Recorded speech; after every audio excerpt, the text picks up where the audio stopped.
The second quarter of this year is now behind us. Let's look how Sifter Fund has performed. Welcome aboard. The first quarter of the year was quite upward trending, with the fund rising as much as 14.7%. The second quarter, however, started with a decline in April as the market awaited early year results from companies, which ultimately were quite positive. Due to the favorable outlook of companies, investors' appetite grew, and during the second quarter, the fund rose by as much as 3%.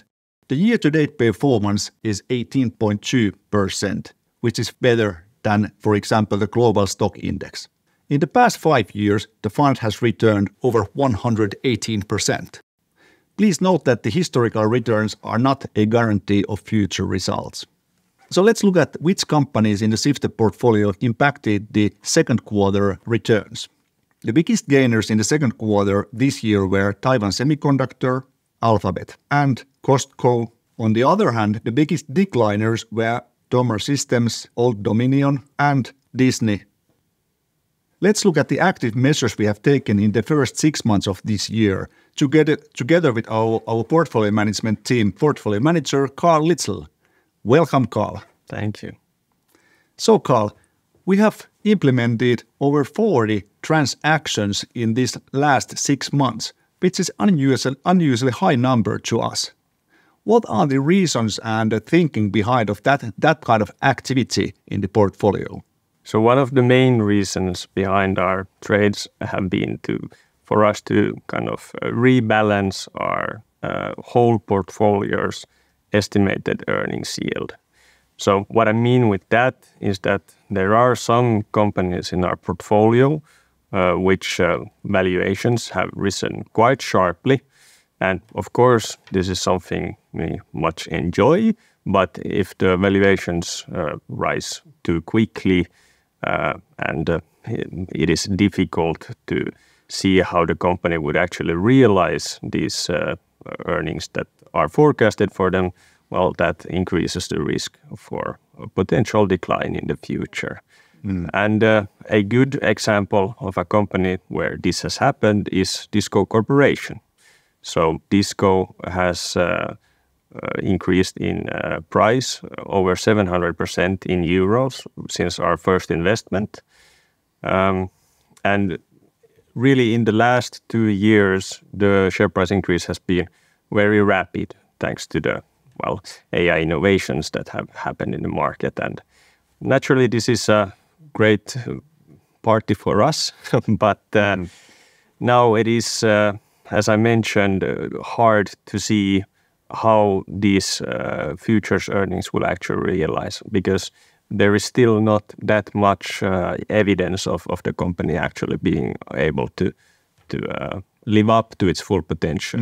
It is definitely fully possible that it will realize this great potential, but because we are a more conservative fund, we have decided to make the decision to reduce our position in Disco. So we haven't sold the Disco Corporation entirely, but we have reduced the weight in the portfolio. Exactly. Yeah. And of course, as you mentioned, we have enjoyed the very substantial returns of Disco Corporation, which is, by the way, a Japanese semiconductor manufacturing company. Instead of taking all the returns home, so we rather play it safe. Is that a way how we think? That's a good way to think about how Sifter does it, yes. Is there any other reasons for the overperformance for the Sifter Fund in this year and the recent years, besides Disco and Novo and a couple of other very good stocks? Yes, one of the, I think, big reasons behind it, which is usually not doubted that much, but very important indeed, is the fact that we haven't really had these big misfortunes in our companies. And the way we try to kind of minimize the risk for huge mishaps is by, of course, studying them very carefully, doing our due diligence, so to speak. Or the fundamental research, what we conduct. Yes, that's another way to put it.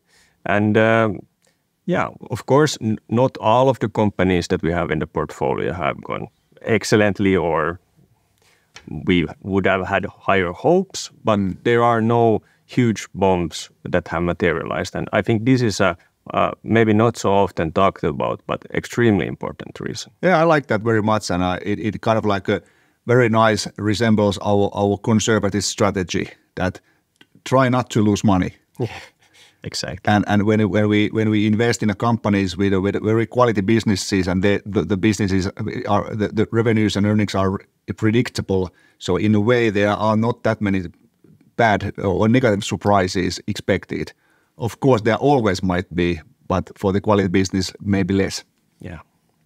Well, very good. What other changes beside these? So what are other changes we have done for the portfolio? I mentioned we have done 40 transactions. So what have we sold? What have we bought and reduced and maybe increased? So we have completely sold 2 of our earlier investments, Cisco and VeriSign. The reasons for that being that we saw that the growth estimates for this company were simply too low. Otherwise, we've also reduced our weight in Lam Research, Discord Corporation, as I just mentioned, and the Northwest Company. 2 new investments have come into the portfolio, Tomra Systems and Mettler Toledo, and we've also increased our weight in Texas Instruments, Canadian National Railway, Safran, Johnson & Johnson, and Deutsche Börse. Okay, very interesting. So it sounds we've been quite active in a sense. We typically, when we study a new company, it takes about a couple of months before we invest. And last year was very good year for the fund. So we had to take some actions to keep the portfolio in a fresh kind of like a manner. So the reasons for changes are that we have seen better opportunities from different new companies. But you mentioned the Safran, the French aircraft engine manufacturing company. So we invested in Safran 2015, so almost 10 years ago, and we know it very well, the company. But what has happened now? We have our conviction on Safran has a little bit strengthened. What are the reasons for increasing the position of Safran? Well, Safran really has had, let's say, 3 phases the last years, especially beginning of the corona pandemic.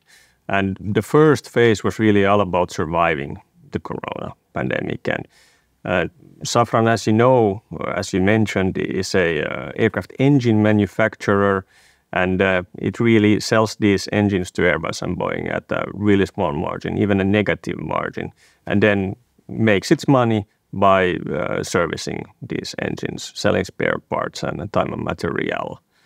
And when the pandemic hit, well, of course, the service business took a very large hit as well. They are quite strongly correlated. And it was very difficult to kind of foresee what would happen with Safran in these very exceptional times. Nothing like this had happened really in its lifetime before. There were worries about if Safran would have to take some expensive debt or even dilute its ownership. And in those times, there wasn't even really much talk about a vaccine as it took multiple years for vaccines to be developed. We're talking about in the 2020s, still before the mRNA vaccines. So definitely tough times. Yeah, I remember it very well because it's really challenging for a portfolio manager to when kind of like unexpected crisis hits the quality business, which we already knew for years. And the one thing what we had to focus on was that when and if and when the flight volumes will recover, and they finally did. Yeah, so essentially the second phase was, as you mentioned, this kind of return to normalcy phase, and this really came with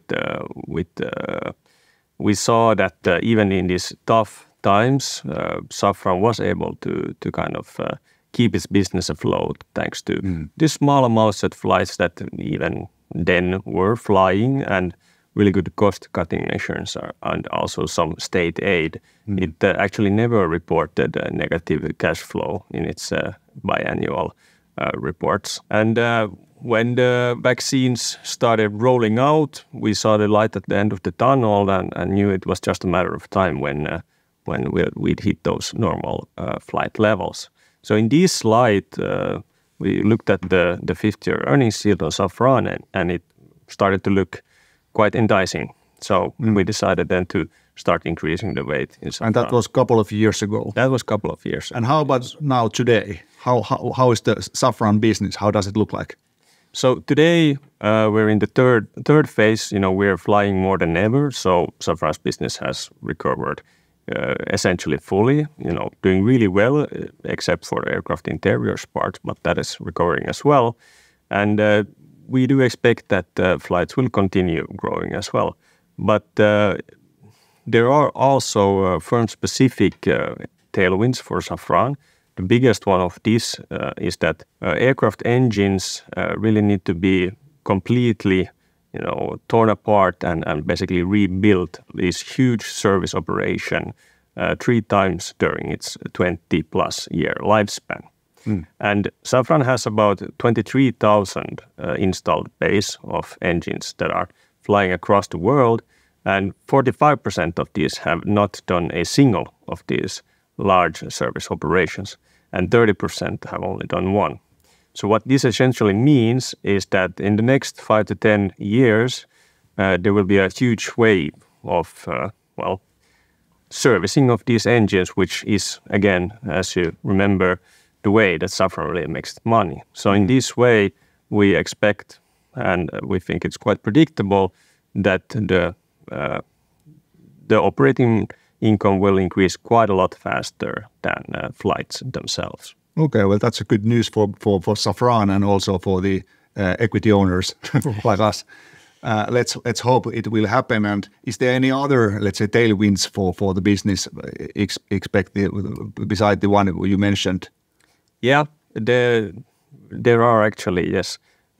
One nice tailwind is that Safran is taking continuously more market share in the Airbus narrow-body airplanes, so basically those airplanes that make up the vast majority of our airplanes, and it has increased now to over 75%. And just as a side note, in Boeing, it has been 100% for a very long time. So definitely the market is recognizing that Safran's engines are very high quality. And on top of that, we're finally starting to increase production of wide-body aircraft. And although Safran doesn't really have a huge stake in engine manufacturing and services for wide-body aircraft, it does sell landing gear and brakes for these types of aircraft. So it'll benefit from those sales and services as well. So there are 3 nice tailwinds for Safran right now. Yeah, I think it's a really beautiful story in that sense that after owning 10 years of Safran stocks, we are even a little bit more convinced of the business. The earnings model is very clear. It's a service business. There's an installed base, and there's a demand growing expected, and there's a very good margins, and also high barriers to entry. So in that sense, I would say that we are feeling quite safe owning that kind of like a piece of that kind of business. Yeah, it is one of the more predictable companies in our portfolio, of course, unless there are these huge pandemics. But those are the ones, kind of like pandemics or wars. It's impossible to predict for anyone. Yes, they are outliers, definitely. Yeah. As we mentioned that we have increased our position in Safran in this spring. So what are the main reasons for that? Well, essentially, if you sum it all up in a nutshell, Safran's money-making capacity has continuously increased, and its competitive position has strengthened as well. And if we look at the 5th-year earnings yield estimate of Safran, it is roughly in the same ballpark that our portfolio median is. So in that light, we see that the the kind of risk-reward ratio in Safran is quite favorable. And this is the reason we have then decided to increase our weight in Safran. Okay. Thank you very much for your insight regarding Safran.